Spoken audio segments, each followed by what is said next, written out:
Welcome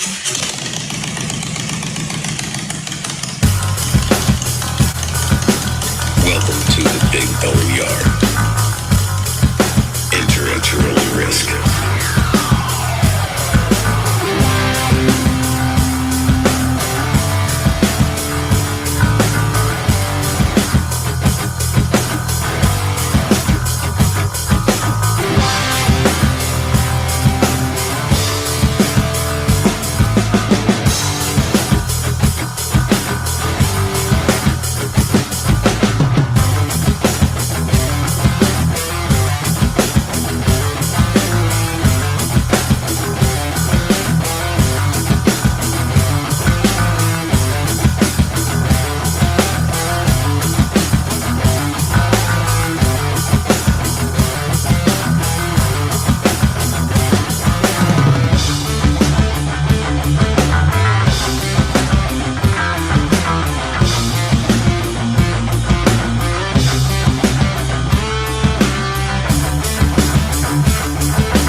Decided to pursue a career in law because it gives me an opportunity to help people.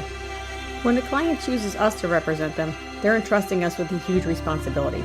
It's our goal to exceed their expectations with our personalized service and to help them to achieve the best possible recovery to compensate them for their injuries. That's where we come in. We come in and we solve that problem for them and really set them on the right track in order to try and get back to what their life was like before the accident happened.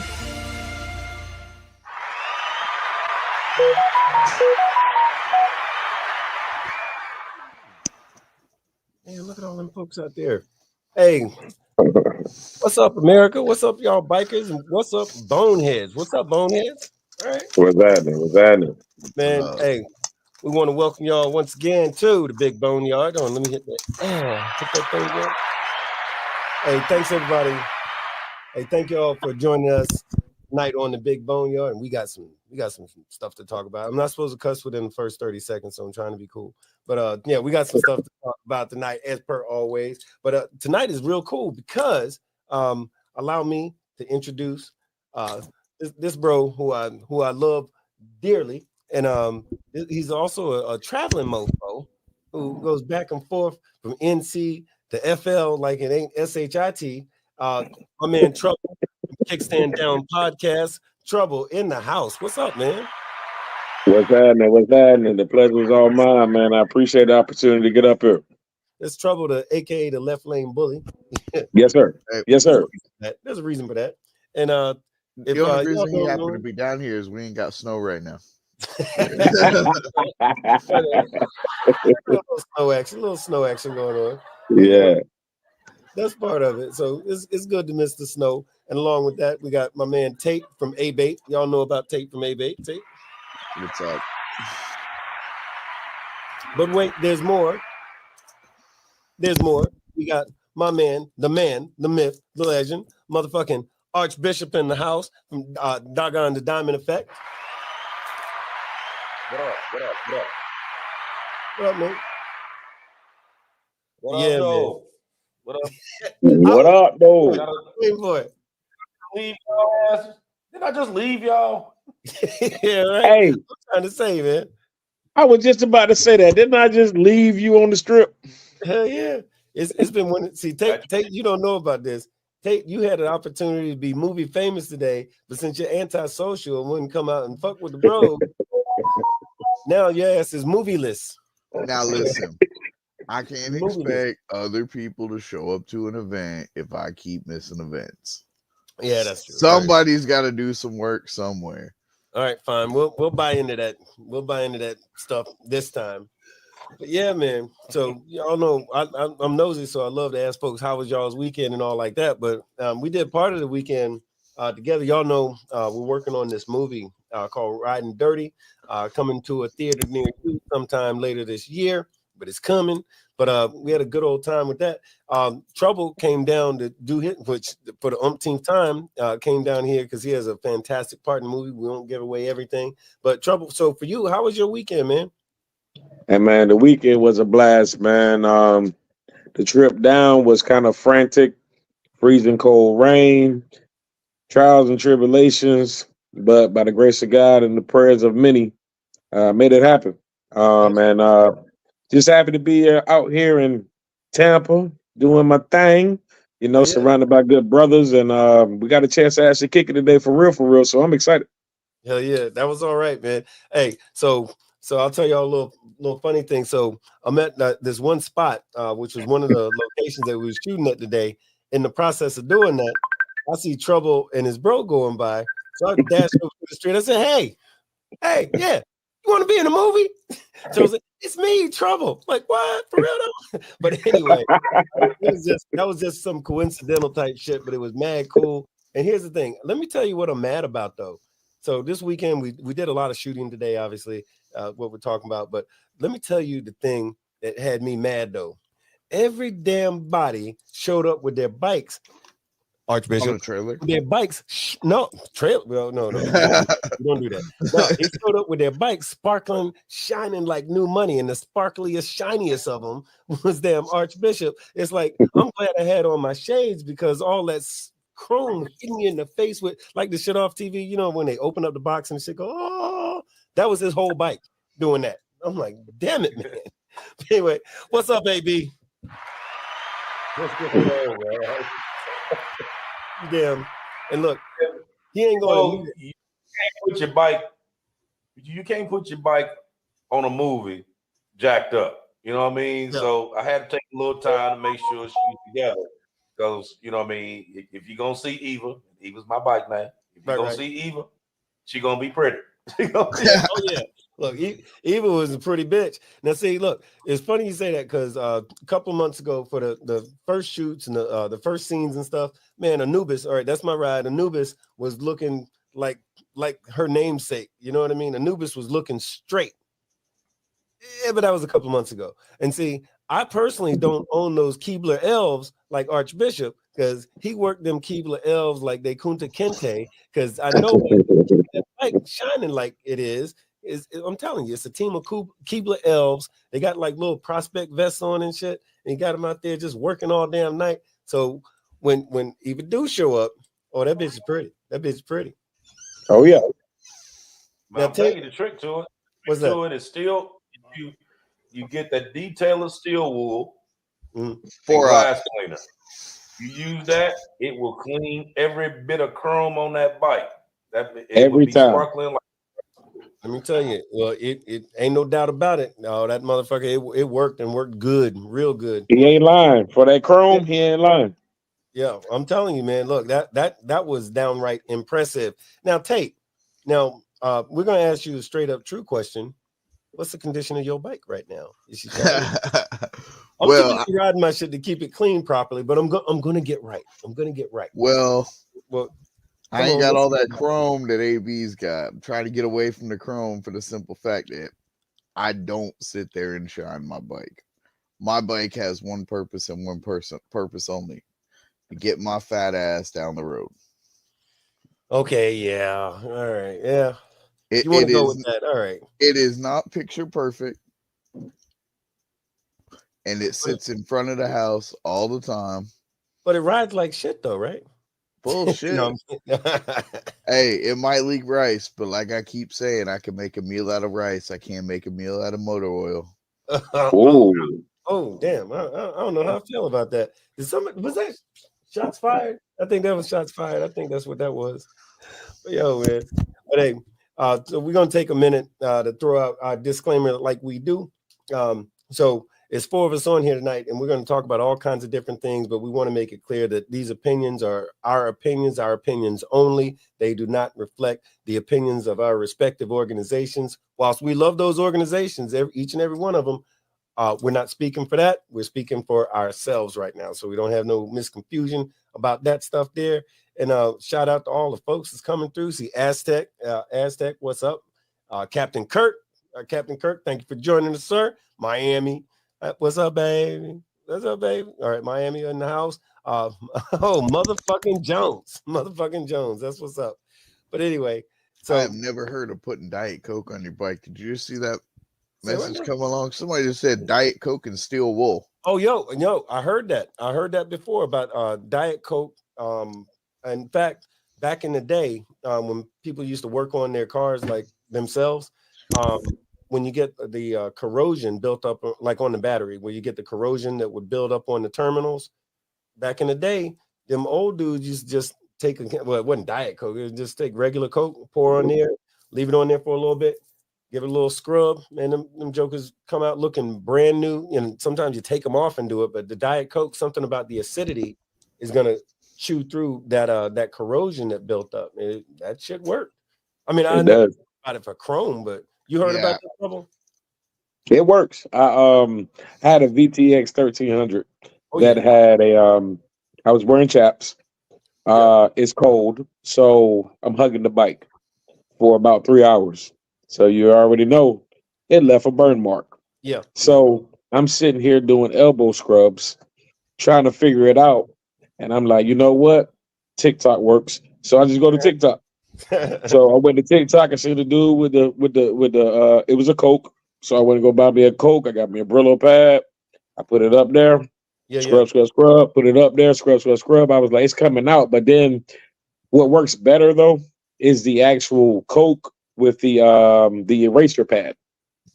So once you put the Coke up there, and it does a little effect, the eraser pad, you won't have to scrub as hard. Okay. All right. Gotcha. But it does work though. And then you do a AB special diamond effect, and then you spray that Windex up there, you wipe it clean. Right on.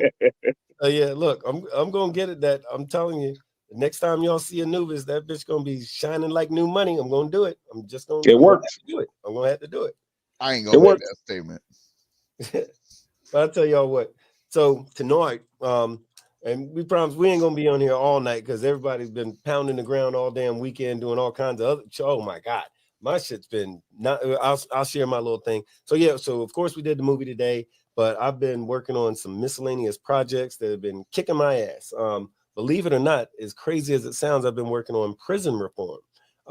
Prison reform in the sense that somebody close to the family got out of prison after a really long time, and it's crazy when you talk to a cat that's been locked up for 24 years and you say something like, hey, well, we're going to shoot over to Walmart right quick and da-da-da-da-da. And he says something like, Walmart, with a lot of thought. I'm like, no, it's just Walmart, man. We can hit Walmart. Yeah, that's cool. I've never been to one of them before. Do you know how strange it is to hear a human in 2024 say they've never been to Walmart, right? And then there's just a whole bunch of stuff that comes along with getting somebody caught up to speed who's been in a box for 2.5 decades. Man, look, it's a lot to it. So I've been doing that and a bunch of electronical miscellaneous bullshit. I'm trying to be Bob the Builder all at the same time. And it's been a lot, but hey, it's coming out, coming here, hanging out with y'all, being able to get out today, fuck with my bros. That shit is always good. But anyway, so here's what's going on tonight. So, and this has been kind of like on my mind and some of our heads here quite a little bit. And we ride motorcycles. That's what we do. We go from point A to point B, and magically we keep showing up not dead, right?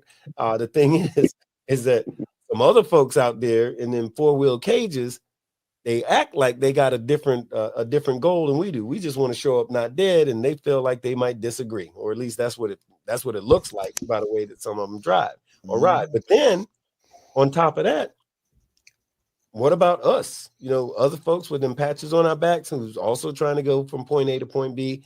Guess what? There's rules to it. And, y'all have heard us say before, like me and AB have said this a number of times, we're outlaw bikers in an outlaw MC type of world, but guess what? We got more rules than the damn Constitution, right? We got bylaws and the way that we do a lot of the stuff that we do, right? So having said that, we're going to kind of delve into that a little bit tonight. So in fact, where'd it go? The doggone the description of tonight's show kind of reads like this. It says, have you seen a pack of bikes?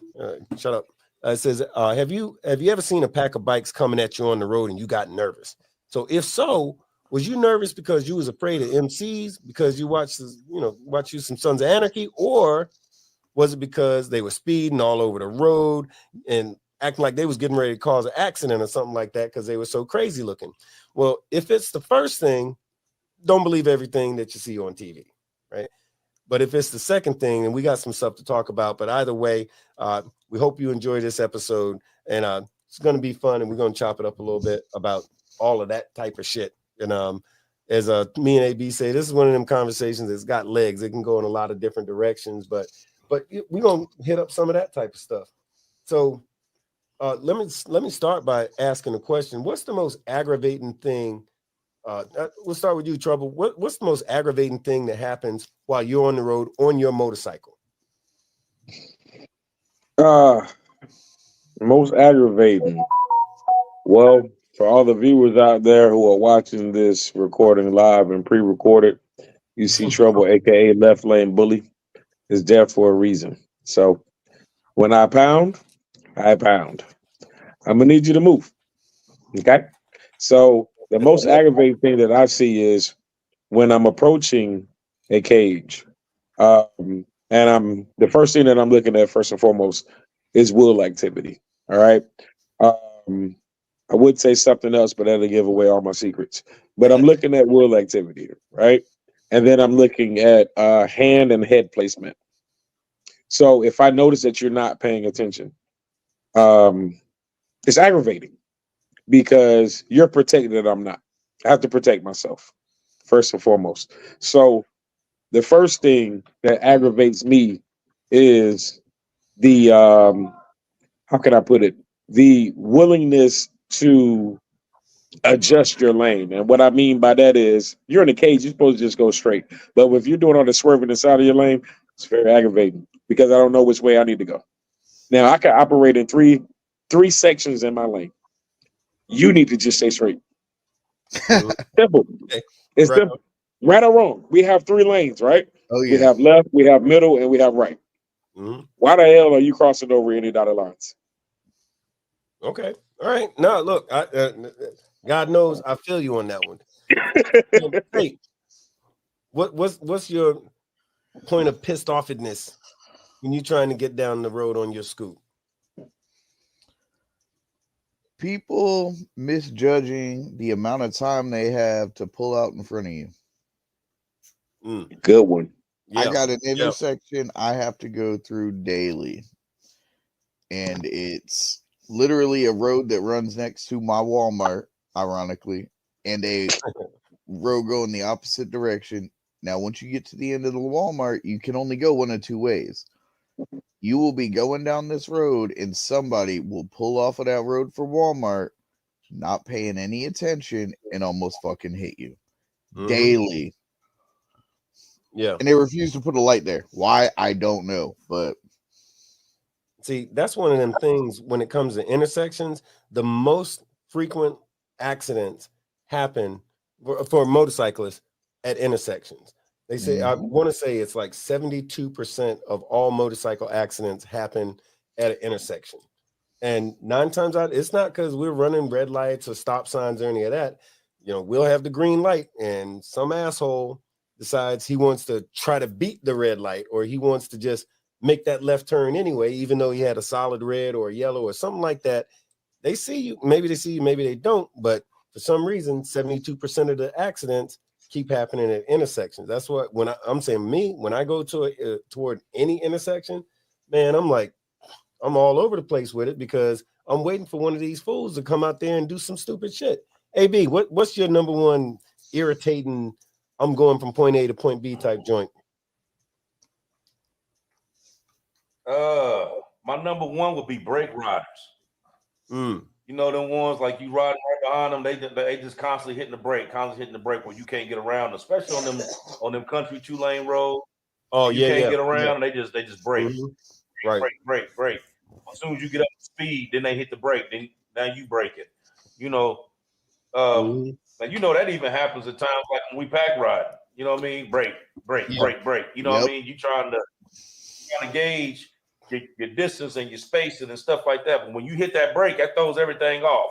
You know what I mean? So the ride ain't even fun no more because you're spending most of your time, you know what I mean? Now it's neck jerking. You know, yeah, back and forth. It's You know like what it I mean? turned So, it into a new job that you got to do, just trying to get where you going. Right. It's like it makes it feel. I feel you when you say that too, AB, because it makes it feel like I forget to clock in? Did I forget to punch in? Because damn, you know, I'm supposed to be enjoying myself and I got to do all that. Like this motherfucker can't do math because it's this number of feet and he can't figure that out and he want to ride the brake like somebody's paying him to do it. I had one today when we was leaving the set today. I had one. He literally followed me 20 miles right beside me. As fast as I went, he matched me. We rode all the way down the road and he rode right beside me the whole damn way.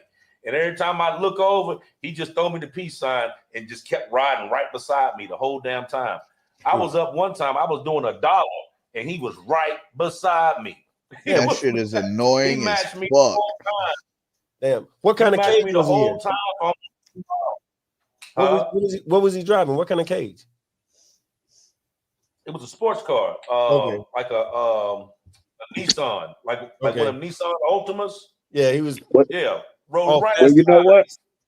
Well, you know what, AB, that makes sense. He doesn't have the balls enough to get on 2 wheels, so he wanted to ride side by side on 4. It makes sense. Fine. You're right. Okay. That's what that people was. like that piss me off because if they're gonna go that fast trying to keep up with us in a car, they're gonna be the motherfucker that's gonna hit us. Mm-hmm. Hey, matter of fact, somebody said on Facebook. I was thinking though, you know what I mean? When we going up, I'm like, damn, he keep following me like this. Now what about this fucker swerve over and shit? You know what I mean? This fucker got me. You know what I mean? Because I know where I can go at this point. Yeah. Because yeah. Because I'm already in the left lane, so I don't got nowhere to go. He in the middle. Yep. Nowhere to go. You know what I mean? So if he swerve over, I'm fucked because he right beside me the whole time. You know what I mean?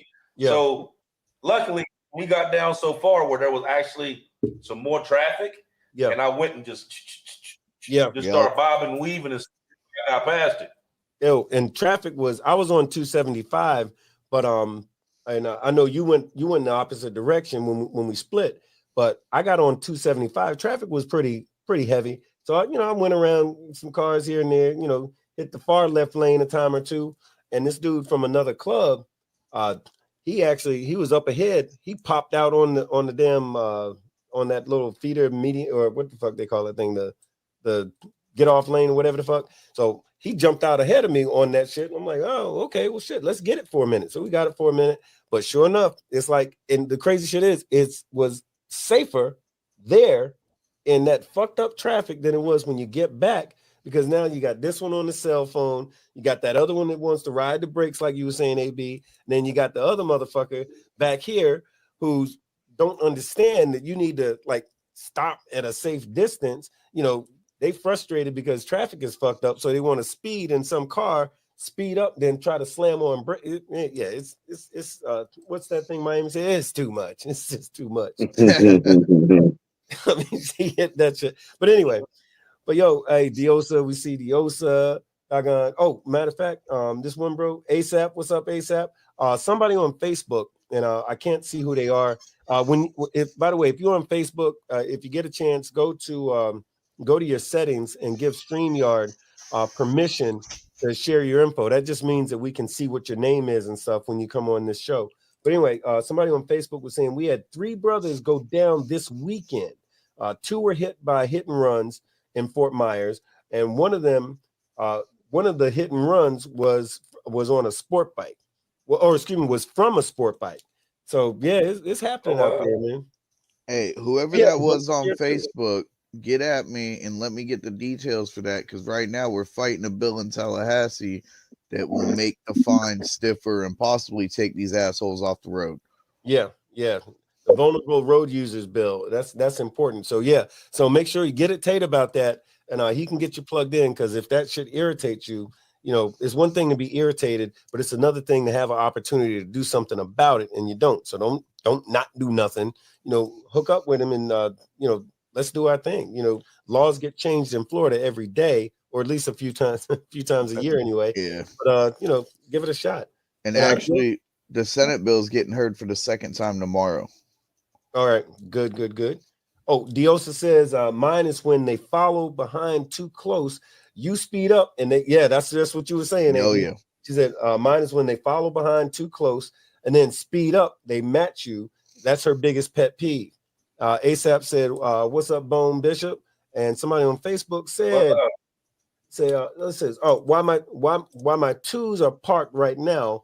These folks freak me out in my big old honking work truck." Okay, now Douche Canoe, formerly Douche Canoe, he's douche, but he sold a canoe apparently. Says StreamYard is a software they use to do this show for anyone who might have privacy concerns.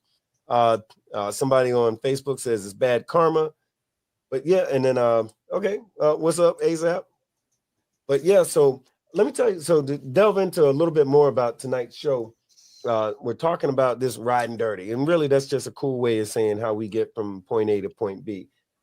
If you're in a club, one of the first things that we do riding as a club is, like I said earlier, we got all these rules and all these, here's how we get from point A to point B.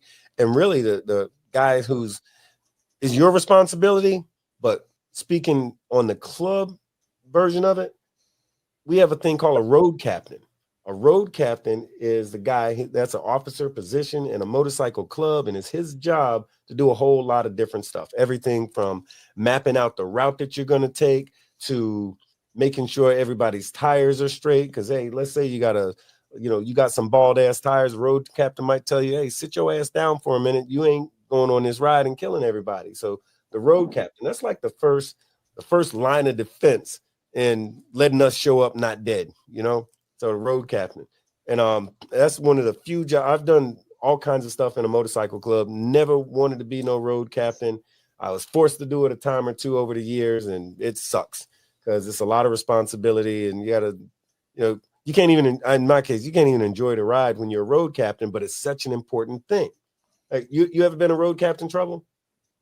Absolutely. I've actually had the opportunity. It depends on the club. But I've had the opportunity to run and be a part of every position.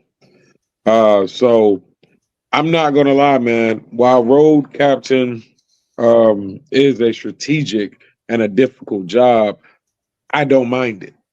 And I'm gonna be honest with you, because the reason why I don't mind riding, I ain't gotta worry about an asshole fucking me up. Just gonna be honest. And also, since I am the president of the road, so to speak, I'm always looking.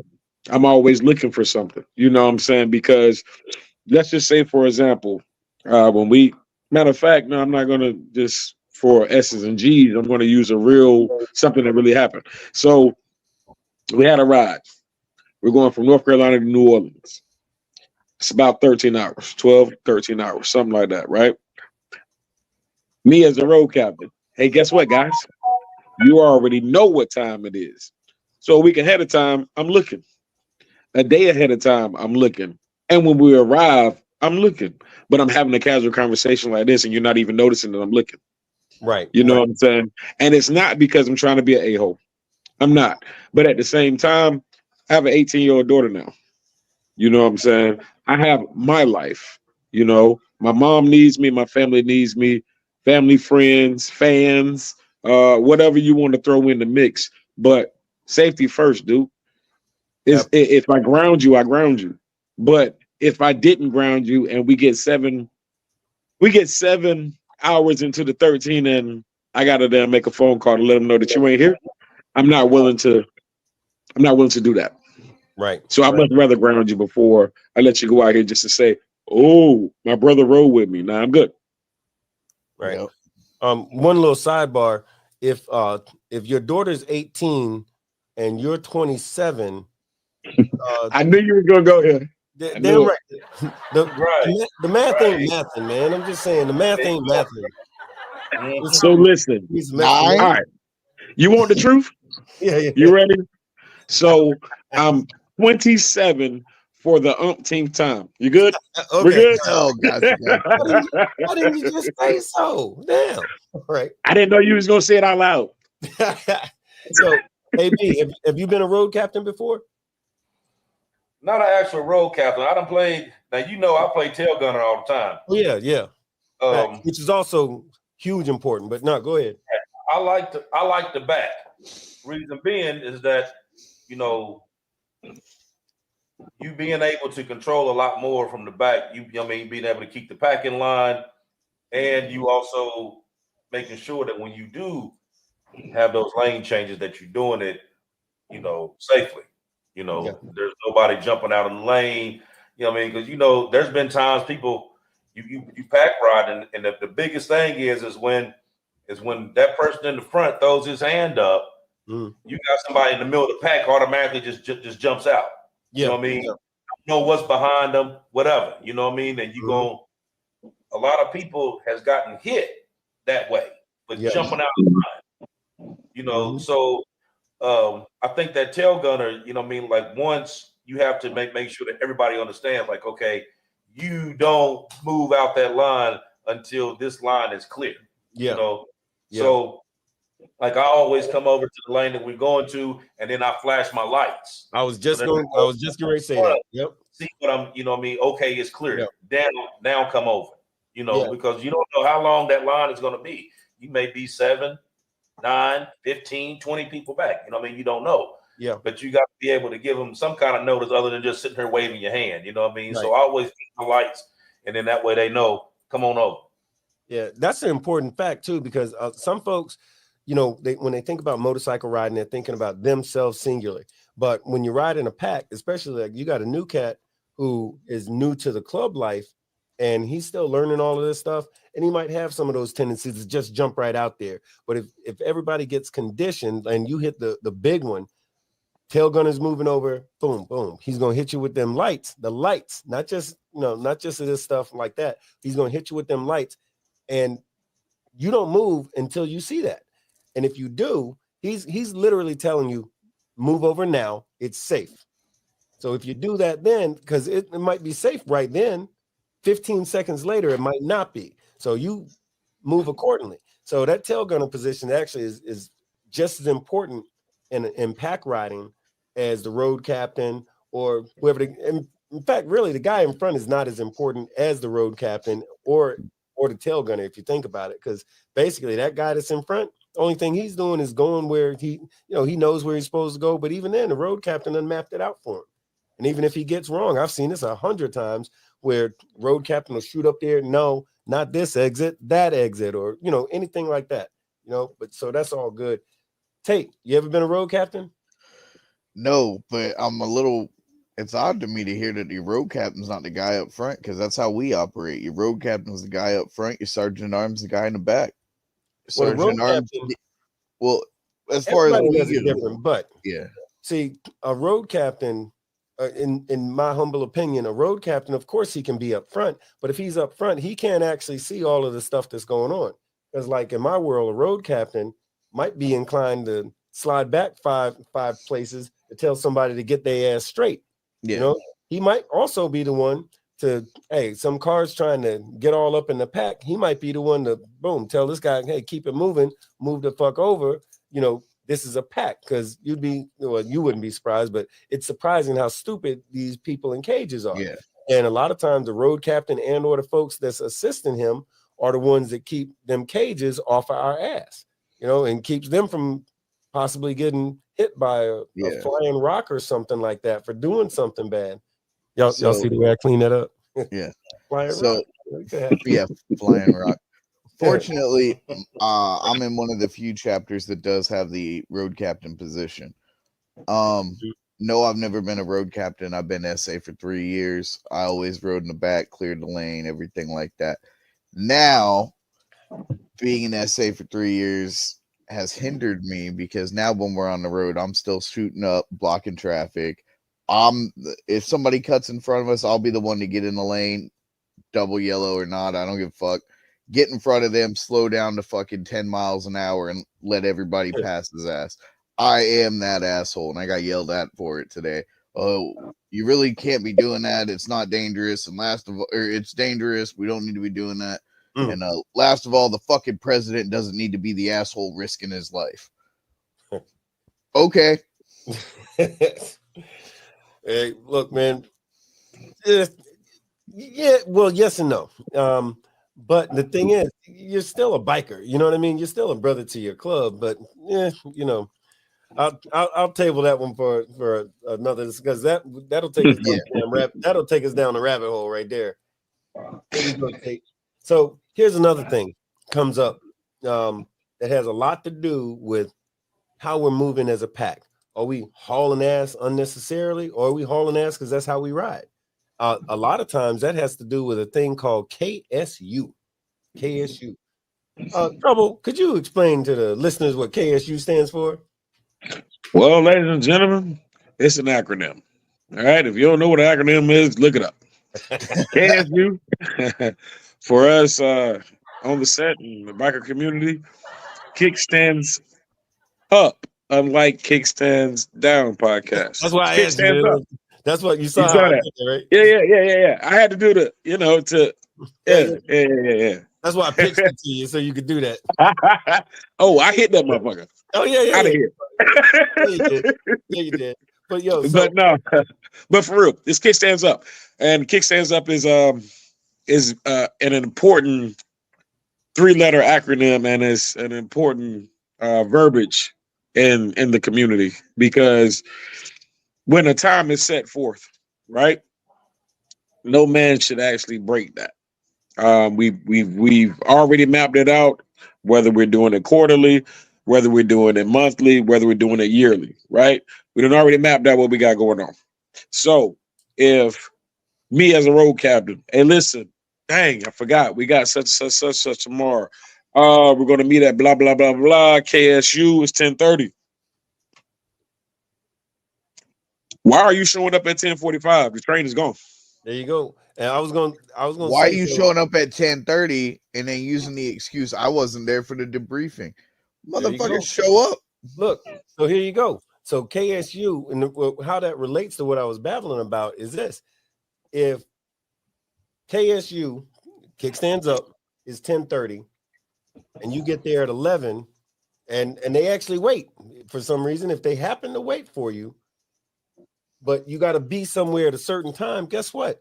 If you was going to be doing 70 miles an hour, now you might need to do 80, 85, or at least somebody might feel that way. So now you got 30, 40, 50 motherfuckers moving way too quickly because some asshole decided he wanted to be 30, 45 minutes late. All right. So that fucks you up. So KSU, that's one of them acronyms that's important. KSU, kickstands up, which is the opposite of the other thing. Kickstands down. Kickstand down, that's referring to what time we're supposed to get to a place, or what time, hey, kickstands down at such and such. We're supposed to be there at this time. That's when we're stopping. Kickstands down. Which, of course, if you leave on time, you'll get there on time. Which, one more acronym. I got another one. LYA. LYA. Well, LYA is not the hybrid, but it's the middle point between kickstands up and kickstands down. So LYA, that means leave your ass. So if kickstands up at 10:30, 10:50, because it takes people about 5 minutes to fuck around and adjust the radio and tighten up their chaps and whatever the fuck else it is that they got to do. I don't know if you're a pretty boy, put Vaseline on your face. I don't know what the fuck people do, but you got 5 minutes to do whatever the fuck it is that you're doing, right? So kickstands up is 10:30. LYA is 10:35. At 10:35, we leaving your ass. LYA. So you got to throw that in your book of acronyms, folks. You're nicer than I am. I say kickstands up at 10 o'clock. My kickstand's going up at 10 o'clock. By 10:01, I'm pulling out the parking lot. Oh, yeah, okay, so your LYA is 10:01. Everybody got one. Yeah, everybody got it. No, that just means it takes a minute to get from where we parked to the road. Right, gotcha. So So technically, your LYA would be 10:01. Now, if your kickstands are up at 9:59, anyway, damn it, look, stop making me do math. Hey, No I got another acronym for y'all. What's that? BBT. Say what? Big bone time. BBT. Hey, Big look. bone time. Oh, If he says Oh, shit. kickstands up at 9 Mother's o'clock, he ain't even showing up till 9:30. So kickstands up 10 o'clock. LYA is Hey, I'll tell you what, 11:30. I was shocked. We was doing a ride to Orlando. Actually, on the way to Tallahassee, I had to make not a detour, but Yeah. another thing.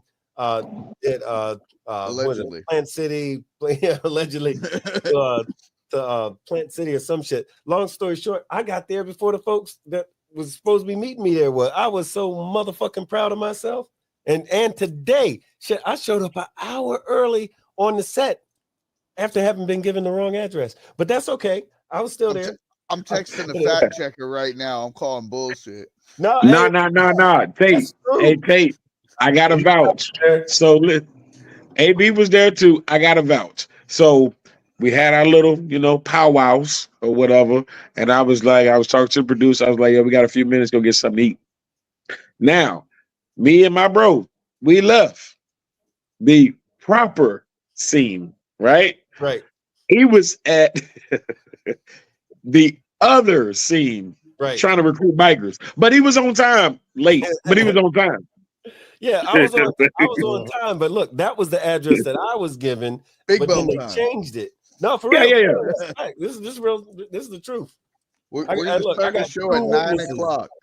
Hey, watch this. I got 2 witnesses. Watch this, Bone.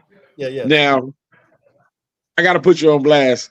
I'm on your show. All right, go ahead. So listen, y'all heard earlier. I don't know if you didn't hear it. Go back and watch it. Whatever, rewind it. Whatever you gotta do. So listen.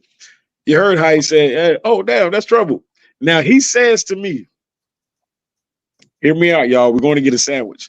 He's at one sandwich place. I'm at the other sandwich place across the street. Hey, y'all just come back and we're riding together. Now to do that, I have to make a U-turn, right? On the bike, got the soda in the cup holder. I'm looking at my bro. He's like, yeah, come on. He said, you know what I'm saying? Da-da-da. I bet. We get to the light. I go like this. It's not a damn bike over there, man. This dude left me. Yo, but he told me to come back to me. But you know what I did? I texted you telling you, but what happened, the director, I'm like, hey man, like I'm here at the spot. I've been here for an hour. The fuck? He goes, oh no, we're down the street, such and such and such. Let me shoot you the address. And I'm like, and I told him, I said, hey, Trouble and Foolish just left, yada yada. Oh, don't worry about that. So boom. So I got. Oh damn. So I got to get at him. So I got to get at him. All right, say less. Hey, look. The funny part about it is, right when you called me a few 43 minutes ago, he just left here. I'm gonna get him after the show. Don't worry about it. Let's go. We good. All right. Yo, we good. So I wanted to hit. So Douche Canoe, who, like I said, he sold a canoe. He said, should people in cages treat a pack of motorcycles like a funeral procession? If so, how does that public awareness campaign happen? Looking at you, A-Bait.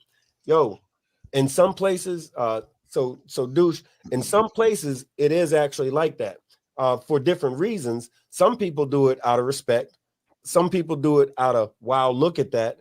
And some people do it because they don't want to get fucked up. But the places where they don't do it, they need to be educated. So that is definitely a good Tate sort of a thing. You know, it's all about the education. I would agree to a point. If it's a multi-lane road, just get out of our fucking lane. If it's a single lane road and there's a lot of bikes in the pack, yeah, pull over. I mean, I ain't saying you got to get out your fucking car and salute us as we ride by, but there's a reason we're riding that many deep, and there's an objective there. Move over or get out of the pack or get out of the road.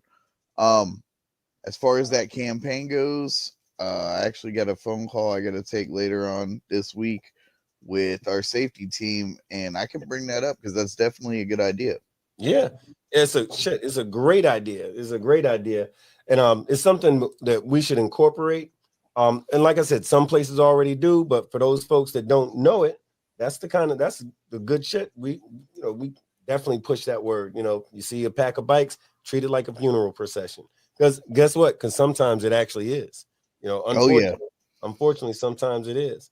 And sometimes we're not police escorted because a lot of us don't participate with law enforcement. So you may not know it's a funeral procession until you see that hearse roll through. If you see the hearse roll through. Okay. A lot of the times we carry them in the urn. Let me jump in here. So somebody on Facebook said something kind of interesting. They said, y'all do know none of the biker views and rules apply to civilians. No one is going to move over. No one is going to stop. So first of all, part of that is not true. And what I mean by that is this. Bikers' views and rules don't necessarily apply to civilians, but they can be applied to civilians. There's enough civilians who fall in line because they see a group of bikes.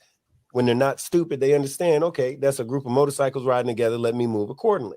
But the fact that no one is going to move over, I can tell you, I've seen bikes move out of cars move out of my way more times than I know how to count. And that's a fact. And I got some bros who will make sure they move out of my way just in case they have a problem understanding what the fuck they need to do.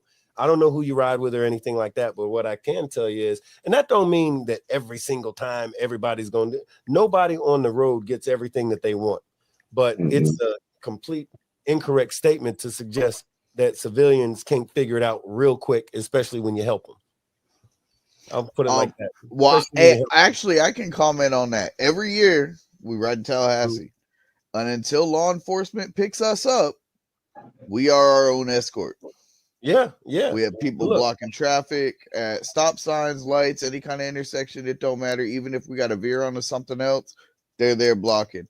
And 9 times out of 10, at least in the last 6 years I know of, we have not had one person interfere with the bikes, except for this one asshole last year that for some reason likes blowing out fucking tires on the highway. And he kept flying up and down next to these bikes in this black Mustang with the top down, filming it. I don't know what the hell he was doing, but and he's ignoring me right now, just going, No, I'll tell you. So here we go again. So the person that was commenting saying it's LOD. So that's a motorcycle club. They're a national club, and he's saying, nah, they can't be applied because they will dial faster than you can get off that bike. Once we realize that it's two worlds, then we will begin to not try to apply biker rules to civilians. So here's the thing. We're not going to get into a debate about that, but you know, if you're LOD, like you say, and you know, like I know, you know what I'm going to say. I'm not going to, you know, in this forum, we're not going to go all into it, but you know, and I know how that really works. Oh yeah. But well, the other thing is, any rules in our world that protect us, especially for our safety, can be applied in the real world. And that's kind of ABATE's goal, to get our world's rules that protect us as we're going down the road passed into law. That way we can say, hey, look, you know, this is proven to keep us fucking alive. We need to make this a law. And I'm not saying riding down with whips and fucking hitting cars and kicking their windows and not that shit, but treat us like a funeral procession, because if there's a large group of bikes, there's a reason there's a large group of bikes. Nobody wakes up in the morning and says, oh, I got 20 guys in my yard, let's go riding. There's a reason. This shit's set up in advance. Why not? Why can't you just, no, I'm just kidding. Hey, so let me jump to the next one. The next one being staggered or bar to bar. Staggered or bar to bar. AB, what say you, sir? Well, I'm gonna have to say bar to bar because that's what we've been doing forever now. Seems like, you know. Facts. I mean, the only time I have been that I actually went staggered is if it was like late night, fog. You know, we don't need to ride side by side then. You know what I mean? Because shit runs out. And I got astigmatism and shit be running out on the side of the road. Me when I'm going down the road in the dark. So no, I don't. No, I ain't trying to ride bar to bar to you then. But during the day, yeah, that's all we doing. Bar to bar all the way. Bar to bar, not 5. You know what I mean? And you're right. There's some folks.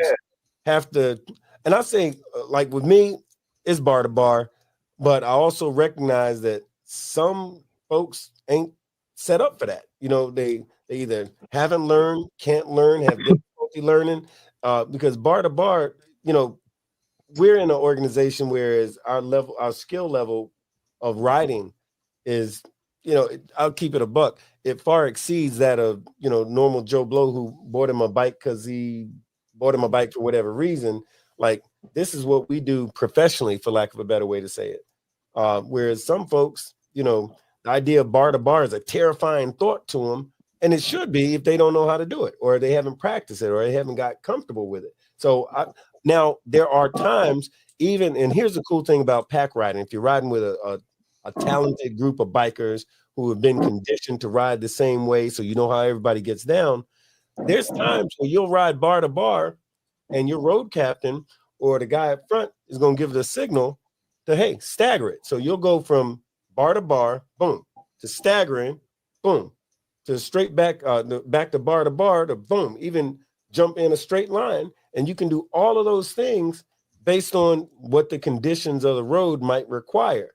But that also is going to require a certain amount of talent and conditioning and education as far as how you ride with that other group of men, right? Or people, because sometimes it's women as well. But what say you, Tate? Stagger to bar? Well, our organizations are a little different. Y'all, you have to have some knowledge and experience. Mine, if Trouble got his bike yesterday and he's got $20, guess what? He can put a patch on his back. Okay. That being said, our safety wise, bar to bar or staggered, simply because I don't know your riding skill. There is a couple people I do feel comfortable with riding bar to bar, but it's people I've been riding with since I started riding. Okay. I mean, hell, I got some that if my right arm went fucking dead at automatic, you know, out of nowhere, I'd feel safe with them reaching over and grabbing my throttle. But for the most part, A-Bait's not full of conditioned riders. A lot of the people we do get are either older, which they're conditioned, but they're older, they're riding staggered, or new people, which you don't want to be riding bar to bar with. Right. So, Trouble, this might come as a surprise to you, but I was wondering if you could tell us stagger to bar. You knew it was coming. Damn it. Damn it, Bobby. Damn it, Bobby. But no, I say bar to bar, and I'll give a brief reason why. All right. So, been on the set for a little bit, saved a little bit, did a little bit, maybe not, maybe half. Who knows? But with riding bar to bar, for me, it builds confidence. It also lets you be more visible on the road. All right. Riding by yourself, I'm not sure how your lights work. You might have a dual light, you might have a single light, you might not have any auxiliary lights, you might have nothing. You know what I'm saying? But with me personally, it builds confidence in my bro. It builds confidence that he knows that, hey, listen, I'm here for you, you're here for me. So yeah, I can't ride stag. I feel funny riding stag, man. I know that we'll have to do it every now and then. I know that we have to jump single file line. You know what I'm saying? And that comes with hand signals and things like that. Hey, real quick, somebody grab me some BOKs, please. Thanks. Sorry.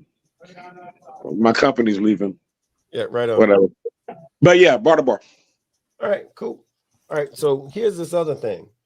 And a lot of folks kind of overlook it. Let's say you're in a pack, you're riding, I don't know, you're riding 40 deep, right?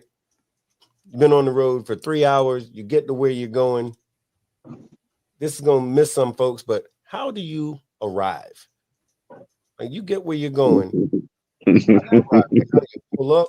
How do you park? How do you do all of that stuff? AB, you got 40 bikes with you. Y'all just got there. You've been bar to bar on the highway, the freeway, the interstate, whatever. You get there. What's the next thing? You mean like how we pulling in? Is that what you're saying? Yeah, all of that. Like, because I done seen cats come in like a pack of wild dogs, get in where they fit in. Right. Then I seen the most beautiful orchestrated. Right. So we're gonna come in. Right. Like, I mean, there's order to everything.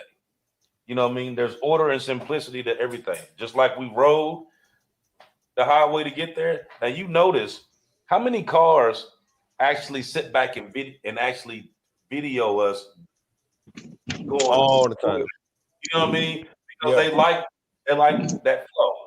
Now, when we get to where we're gonna still be in order.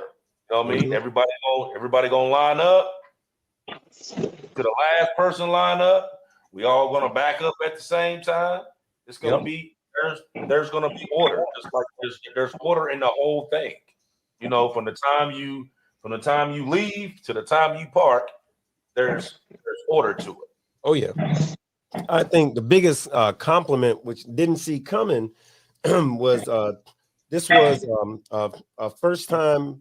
It was a woman actually. She had been with another club, and for some reason she ended up she was dating one of the bros in my chapter, and she was in the cage. So she was playing tail gunner. And she apparently had done many a time before. And as I learned, she had done it with that other club. And when we got parked, she jumped out of her cage and ran over to the group of. She goes, "Damn, that was cool!" I mean, she was really excited. I'm like, "What? What the fuck happened?" "Oh, that was the coolest shit ever." And we're like, "What?" Looking around, she goes, "Oh," she goes, "that was like watching synchronized swimming on motorcycles."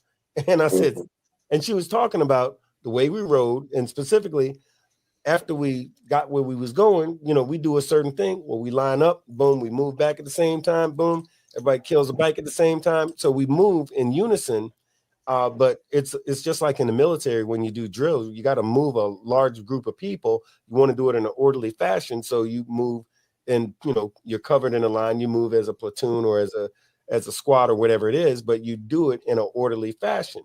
And she had never seen that before. And it dawned on me, damn, everybody don't do like we do. And so it was a huge compliment for me. And ever since then, I've always kind of noticed that. I'm like, damn, that chick was right. That was years ago. I'm like, damn, she was right. That is what it looks like. And AB, you get literally like the bird's eye view, because being a tail gunner, you actually get to see the whole entire pack. So if somebody's fucking up, you see it. You see it first, in fact. If somebody's doing great, you get to see that when the whole pack is doing good. Because there's times where you get where you go and say, "Oh, that was a shitty ride, man. That so and so fucked up, and this one did that, and this one did the other one." But the one guy who's gonna know what everybody did is a tail gunner. He's in the back. He can see everything, and because we're going that way, so he saw all of that. But yeah, Right. It's a cool thing. He So usually the one that's jumping off the bike, pitching a fit when you do stop. mhm. That's what happened, because he done watched watched all the shit that done went on until you done stopped, made your gas stop. So the first thing he doing when he jumping off his scoop, he gonna be like, "You need to do this. You need to do this. I seen your ass jump out. You need your ass." Yep. You're gonna get that ass with a quickness. Right. Yeah. But you know what though? I think it was one thing that we missed when we was talking about riding bar to bar. What's one that? thing that we missed.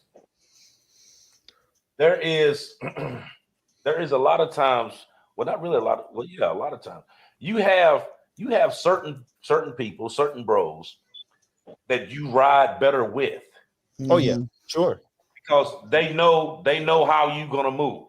You know what I mean? Yeah. And it's so much easier when you riding side by side with the person that you ride with all the time, because they know what you're gonna do. You know what I mean? Oh yeah. And you can keep that flow. You know what I mean? You ever notice if you was like you was doing like this big group ride and somebody's beside you that you ain't normally rode with, you feel off. You know what I mean? It's like you speeding up, one catching up, one backing off, coming up. But when you riding beside that bro that you done been riding beside the whole time, it stays the same way. They know how fast you're gonna go. They know how you're gonna move. That's a good point. And matter of fact, as you're saying that, I'm thinking, I'll tell you who it is for me. No bullshit. It's a bro named Fishtail. Me and Fishtail, I'm talking. We've been riding together for years before I was even in the club. And Fishtail. Fishtail, well, I know two of y'all know Fishtail, but surprisingly enough, that's a wild, crazy mofo and blah, blah, blah, blah, blah. But guess what? When we ride, and we've done thousands of miles together, and we ride so well together that I literally swear, hand to Jesus, I can hear the sound of his bike, he can hear the sound of my bike, and we know what each other is doing. So if he's getting ready to make a change, I hear it in his bike before he even gives me a signal, and vice versa. So we don't really talk to each other. You know, like a lot of cats be like, hey, do this and do that, and I'm gonna this and all like that. We don't get, pretty much the only thing he's got to say to me that I'm not gonna know from just hearing it is if he goes like that, like gas, or if I hit him with the same thing. Outside of we need to stop for gas, and usually our bikes, well, now anyway, our bikes are definitely, because we got about the same tanks and stuff. But yeah, I'm like, we ride great together. So if he's riding next to me, man, I'm good. I'm real good. That's called motor talk, man. Yeah. On some real, because ladies and gentlemen who are out here watching now, pre-recorded, I mean not pre-recorded, but even after the show, ride your scoop, pay your dues, rock with your bros, your sisters, right? I think you got a shirt, right? Yeah. All right. You saw what I did there? Okay. Yeah, Cool. yeah, I dig that. So, hey, I'm gonna put it up so y'all can get some of these. I'm gonna put all there we go. Yeah, I've been meaning to do it, but I'm I'll gonna take my 2%. But I'm just playing. I just play. But no, in all seriousness though, do that, because what AB just said, what Big Bone is saying, and what I'm about to say is, it goes without question. When you have that brother, when you have that sister, I can't really say sister because we're not a co-ed. So I'm gonna speak directly to the MC. Right. When you have that brother that you ride with, that you confide in, you don't have to use a hand signal at all. Mm-mm. If we're riding and we're pounding and we're coming up too fast on something, I'm gonna look in the rear view. I'm pretty sure he's already looked. When I see that front wheel make a shift, I'm shifting too. You know what I'm saying? So, like, it all boils down to getting to know your bros. Getting to know, and this goes for the larger clubs to the smaller clubs. You know what I'm saying? I feel like we have a relatively smaller club. So I tend to ride with all of them. But when you have those larger clubs and you have those larger trains, I get it. It can be, I've been in those larger trains. And what AB said earlier, that brake tapping is real. Yeah. No lie. So a thing that goes along with arriving, getting there, you know, how we do. Oh, yeah. Other thing is leaving. When it's time to leave, how do you do that? That's the thing. A lot of folks don't think about it, but hey, when it's time to leave, you know, or as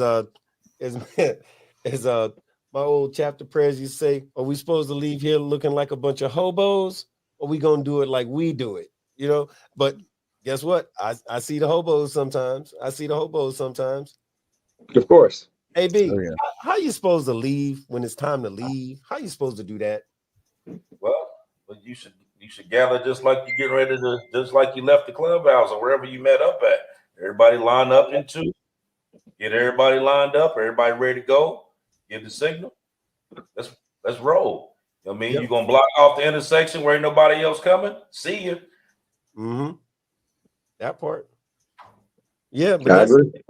look, I tell you what, speaking of leaving, it's about that time for us. We've been at it for 1 hour and 3 minutes, and it's been a good 1 hour and 3 minutes. And word on the street is we're going to do it again in about a whole 7 days. But I wanted to take this opportunity to say to these brothers, very much thank y'all for joining us. We got Tate from ABATE. If you want to know about the Vulnerable Road Users Bill, please get it, Tate from ABATE, or you can get it myself. I know a little something about it, but I'm more than likely just going to send you a Tate because he's actively working on it right now. And but any of those sort of things, any of those sort of legislative concerns that y'all might have related to what's going on in the biker world, get at me, and you know I'll point you in the right direction. And so Tate, thank you for being here. As always, you're all right. I don't care what Trouble was saying about you a little earlier. You know, I didn't believe most of it until he showed the video, though. But so you got some allegedly. You have no proof it was me. Allegedly, I got allegedly. Yeah, right. Allegedly, that was that. And, that's a new word these days. Allegedly, everything. Yeah. I'm gonna wear it out. But no, for real, Tate, thank you for being here. Oh, not a problem. Not a problem. Also, live and direct in Florida from North Carolina, my man Trouble man. Thank you for being here. Because I know we interrupted your party time because you don't get down to Tampa as often as you should, but we appreciate you taking time out of your life to come through here. So check out when you get a chance, definitely check out Trouble at Kickstand Down Podcast. It's some good shit, and he's gonna be on there, educating some folks, breaking some stuff down. So definitely check him out. And of course, the man, the myth, the legend, motherfucking Archbishop AB. We're gonna do this thing again, and then when y'all get to see me in about 7 days, we're gonna talk about some totally different shit, or might talk about the more shit, but we're gonna talk about some shit. But yeah, we're gonna get to it though. But fellas, it's been a good weekend. I think we all need a nap, except for you, Trouble. You got more drinking to do. Man, I'll tell you what, I need a nap. When you called, I was like, oh. Hey, AB. Yeah. AB, you heard what I asked you earlier, bro. Are you gonna leave the door open for me or no? Leave the door open for you. The back door. Oh. Yeah, I don't even want to know. Yeah, I'm like, I started, my mind started to go. I didn't know what. I might not be old enough to hear that sort of stuff. I don't know. Like keep light on for you. My man. I tell y'all what. Thanks for joining us tonight here at the big BoneYard. Check us out on the Facebook page. And other than that, we're gonna see y'all in about 7 days. Also, check us out because we got some more stuff to talk about. The Miles for Special Smiles. We got some of the legislative stuff to talk about. We're gonna talk about the movies. And I'm gonna try to get a lot of that stuff out on the Facebook page. But other than that, love and respect, y'all. We're gonna see y'all back in about 7 days. What happened? I hit a button. It's a magical button. What the fuck? Let's try it again. I bet you if I go like that.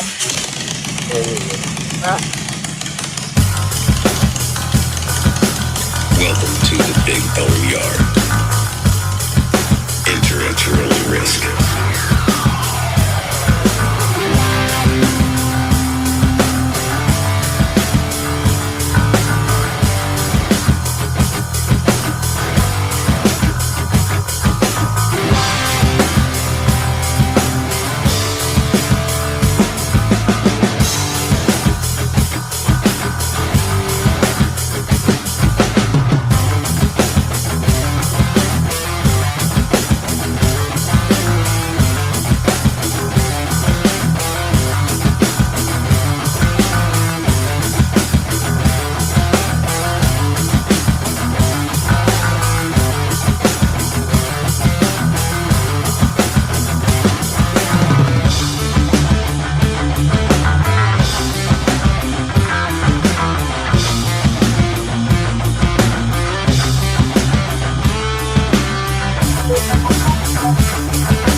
Decided to pursue a career in law because it gives me an opportunity to help people.